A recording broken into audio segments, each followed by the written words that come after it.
You saw the title, you know the problem. Burnout makes our lives miserable and is preventing us from being the life-giving, life-changing leaders that we should be. If you don't know me, my name's Josh, and after 4 years as a technical director, I got burnt out bad.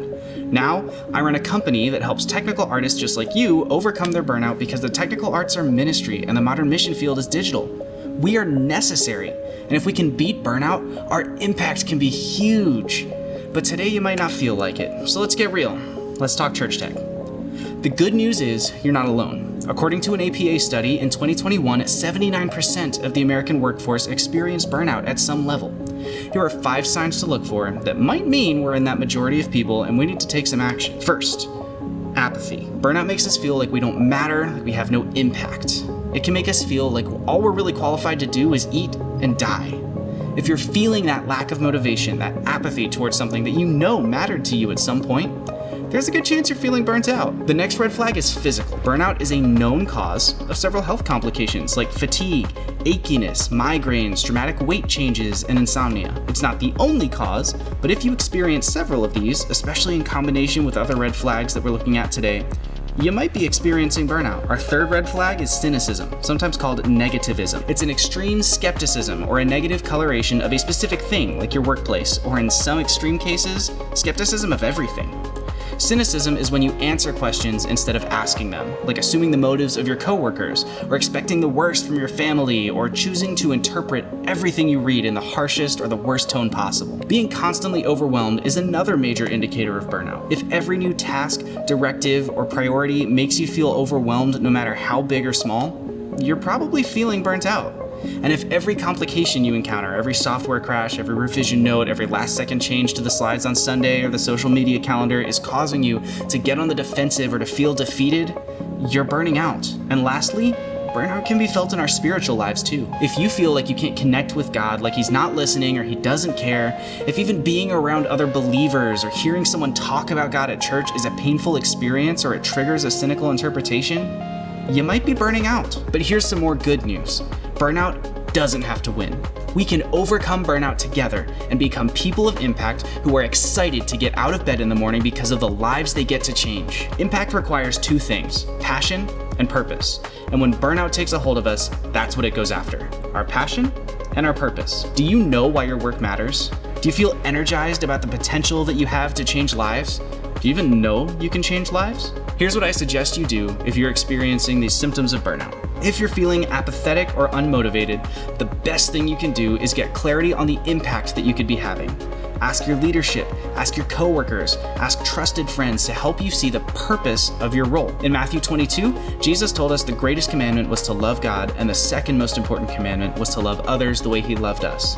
Later, in Matthew 28, He commissioned His church to make disciples of all the nations. A disciple is a student, a learner, or a follower. So in other words, we're supposed to be teaching as many people as we possibly can about the gospel. Right now, the way we reach as many people as possible requires technical artists like you and me. The technical arts are the tools of the modern missionary, and you are uniquely equipped to be part of God's work on earth.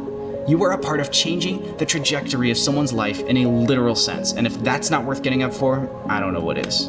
If you're experiencing physical symptoms like migraines, fatigue, achiness, insomnia, the first thing you need to do is slow down. Be candid with your leadership about your experience and put some healthy boundaries in place. I'm working on an entire video about setting boundaries effectively and how to use them to beat burnout and still do ministry. If that video is released yet, I'll link to it right up here. Rest. We tell ourselves that without us, ministry can't happen, our job won't get done, but ministry roles like ours are opportunities God provides to people, not us-shaped holes in the work of His kingdom that need to be filled. We get to be part of God's work. We are not necessary for God to do work. That should mentally free us up to do whatever it takes to keep ourselves healthy and ready for the opportunities that we choose to take. It's also worth exploring other causes of our physical symptoms. Look deeper into your diet, your hydration levels, the amount of exercise you're getting, the level of caffeine dependence you experience, that's me. When our personal health disciplines slack, we become more susceptible to stress. From our ministry roles, from home, whatever, and stress causes a lot of those physical symptoms, and it gets easier for us to burn out. God says our bodies are temples. We should do our best to keep them clean and structurally sound. Okay, my cynics. In the technical arts, cynicism seems like the native language sometimes. This was one of my strongest symptoms and is the first to come back when I start slipping back into burnout.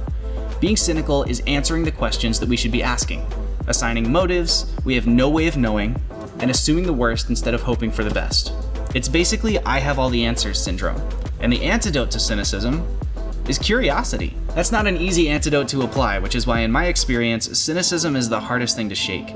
It requires discipline and constant self-awareness to notice when we're making an assumption or a judgment and replace that mental action with a question.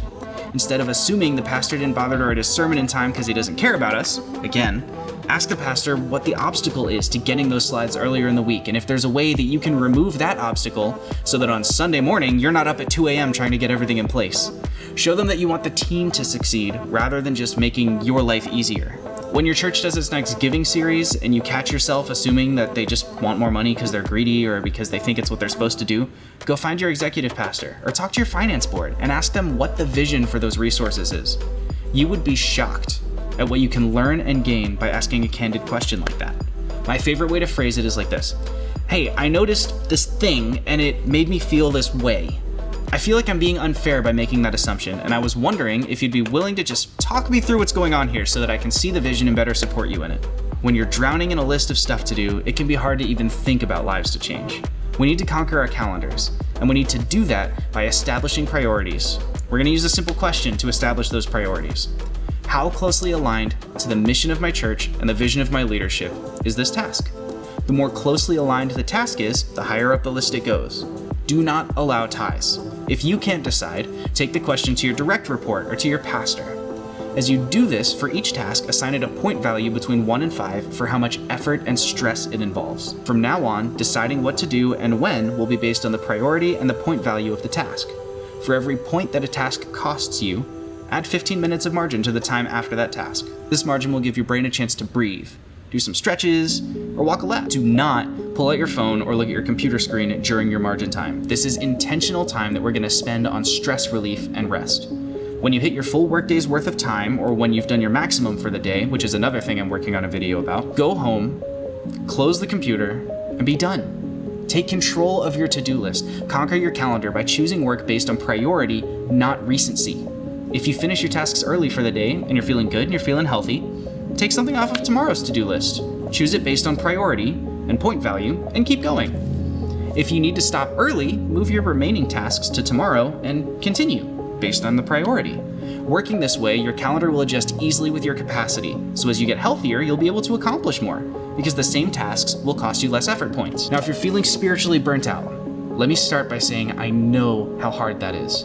My wife has been going through one of the longest and roughest dark nights of the soul that I've ever seen or heard about, and it is brutal. If you're not familiar with the dark night of the soul, this is basically it, that spiritual burnout, that sense of abandonment, that wondering if God was ever there to start with, if he ever cared.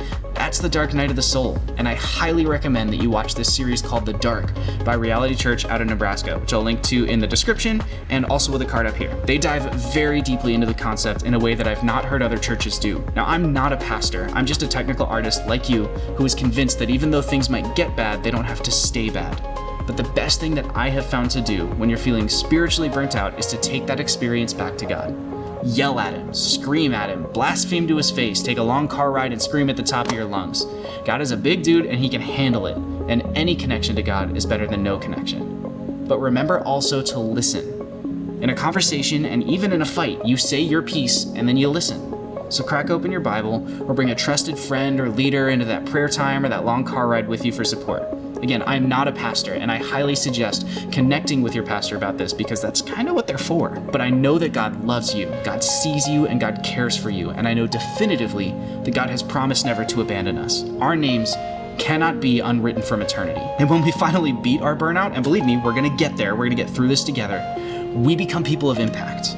So here's what I want you to do right now.